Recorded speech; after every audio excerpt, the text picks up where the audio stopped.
kami akan memperkenalkan anggota kelompok kami masing-masing. Yang pertama, nama saya Miranti Viviani Raja dengan NPM 41240226. Saya Maria Kristina Putri, NPM 41240215. Saya Susana Kristina Suwan, NPM 41240216. Saya Yohanes Viserta Salu, NPM 41240206. Saya Tristianus Ronisuni, NPM 41240217. Saya Dionisius Serenteti, NPM 41240219.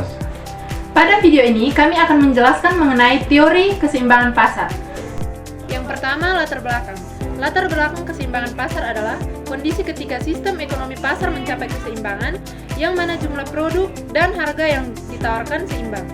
Banyak hal yang terjadi ketika pasar mencapai keseimbangannya. Yang kedua adalah pengertian keseimbangan pasar. Apa itu keseimbangan pasar? Keseimbangan pasar adalah keadaan di mana kuantitas suatu produk atau jasa yang diminta atau ditawarkan pada harga tertentu berada dalam jumlah yang seimbang. Keseimbangan pasar akan terjadi apabila harga produk yang diminta konsumen dan harga yang ditawarkan produsen sama. Ketika keseimbangan pasar tercapai, seluruh harga produk cenderung menjadi stabil. Fenomena ini disebut juga dengan keseimbangan harga. Berikut proses terbentuknya keseimbangan pasar. Yang pertama, penawaran dan permintaan. Yang kedua, harga dan kuantitas awal. Yang ketiga, perubahan harga. Yang keempat, aksi pasar. Yang kelima, pergeseran kurva. Yang keenam, titik keseimbangan. Yang ketujuh, harga dan kuantitas keseimbangan. Dan yang terakhir, keseimbangan dinamis. Contoh keseimbangan pasar. Contoh keseimbangan pasar yang bisa kita lihat dalam kehidupan masyarakat adalah penjualan minyak goreng di pasar. Sebagai kebutuhan pokok, permintaan akan produk ini sangat tinggi, namun karena kelangkaan bahan baku, produsen tidak bisa memenuhi kebutuhan minyak goreng masyarakat. Akibatnya, harga pasar pun meningkat.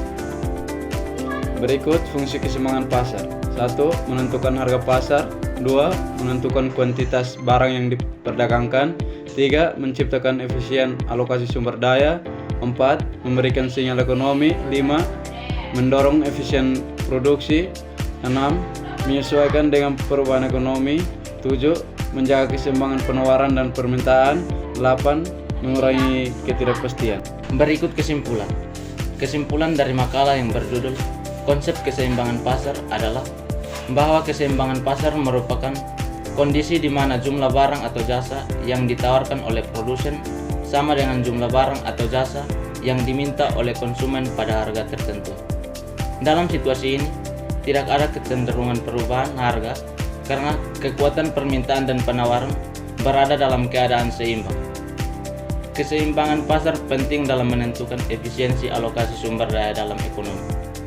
Jika pasar tidak berada dalam keseimbangan, maka akan terjadi surplus atau kelebihan penawaran atau kekurangan atau kelebihan permintaan yang mendorong perubahan harga hingga keseimbangan tercapai kembali. Inilah hasil